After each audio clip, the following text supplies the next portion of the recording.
All right, sports fans, how's everybody out there doing?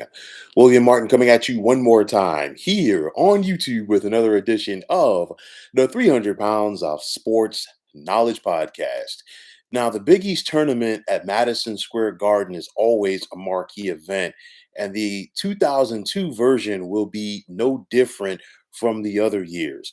Now, over the years at this tournament at the world's most famous arena, we've seen a who's who in regards to basketball royalty suit up.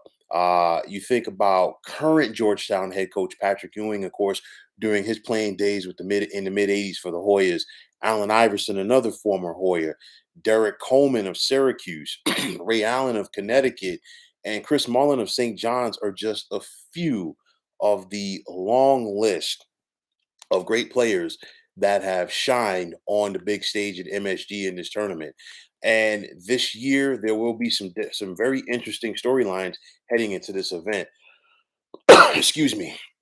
Now, one question that has to be answered, and that is, will Providence be able to add to their regular season title by winning the Big East tournament? You think about Ed Cooley and his crew and what they've done this year, the first time in program history that Providence was able to win the regular season crown in the Big East. And of course, Providence was a founding member of the original Big East back in 1979.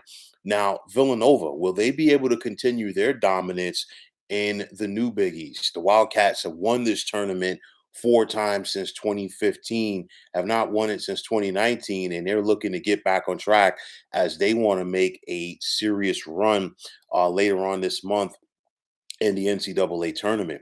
Welcome back, UConn, for the second year. This is their second year in the Big East for Danny Hurley and company. And of course, Connecticut, they were one of the original members of the Big East Conference. You know, there was that split about 10 years ago that really, changed the landscape of collegiate athletics. And with that said, it was all about the non football schools that stayed. And then, of course, UConn went to the AAC, not by choice. They became a football independent, and now they are back in this conference. And I say this because, this is the second year that UConn is participating in this tournament. But the thing is, things are going to be different this year because there will be fans in the stands at MSG. And if you remember the Huskies' heyday, under Jim Calhoun, there were always a litany of fans who made their way down from stores to New York City to watch the Huskies play. And I think we could be in store for that this time around again. Also, I'm looking at Creighton. Creighton could make some noise in this tournament, even without Ryan Nimhard, as he was lost for a to a wrist injury. The Blue Jays still found a way to finish fourth in the Big East Conference, and they could, make a run this week at Madison Square Garden. We saw Marquette overachieve this year under first-year head coach Shaka Smart. Of course, his first year with the program, but make no mistake about it, Shaka Smart and Marquette definitely want to leave their mark at MSG this week. The late season surge by Seton Hall. We saw the Pirates start off strong this year. They slumped and they gotten back on track. They're entering this tournament by as winners of their last five games. And you look at the Pirates, they are the sixth seed and they could do some damage. Also, the St. John's have a run at them in them. The Johnnies, they finished seventh in the Big East. They're going to face DePaul Wednesday night at the Garden. St. John's is looking to hang on for a possible chance to make the NCAA tournament. They're probably going to have to win this thing because you figure the Johnnies went 8-11 in the Big East Conference this year. They were 16-14 overall, but they're going to probably more than likely have to win this tournament if they really want to have a realistic shot at making the NCAA tournament. You look at Xavier, and for me, the Musketeers are the dark horse in this tournament. And the reason for that is Xavier, if they get past Butler in the 8-9 game on Wednesday, that would set up a matchup with Providence Thursday afternoon at noon.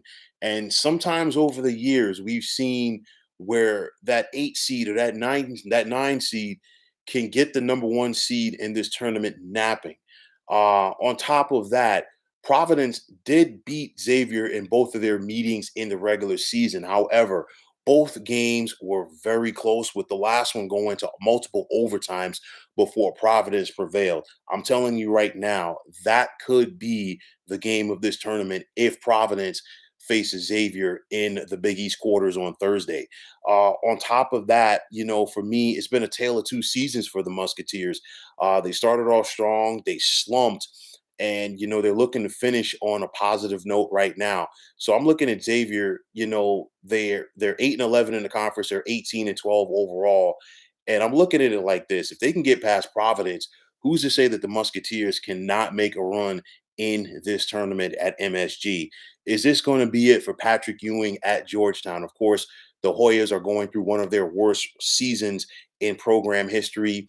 They failed to win a game in the Big East during the regular season, 0-19. Georgetown has lost their last 20 games. Patrick has gotten a vote of confidence from Georgetown's athletic director, but we'll have to wait and see if he gets an opportunity to coach his alma mater for a sixth year. But with that said, you're not hoping for it. But at the Big East tournament where he dominated so much as a player, but on top of that, at Madison Square Garden, where he put the New York Knicks on his back for about 15 years. You look at it right now, and I'm looking at some of these potential matchups in this tournament. We talked about Xavier playing Providence potentially in the quarters. That Creighton Marquette game, that game is already like penciled in the 4 or 5 matchup for Thursday afternoon. That's going to be a battle right there. St. John's and Villanova. You look at it like this: the Johnnies, they want to make some noise, but I'm looking at Villanova.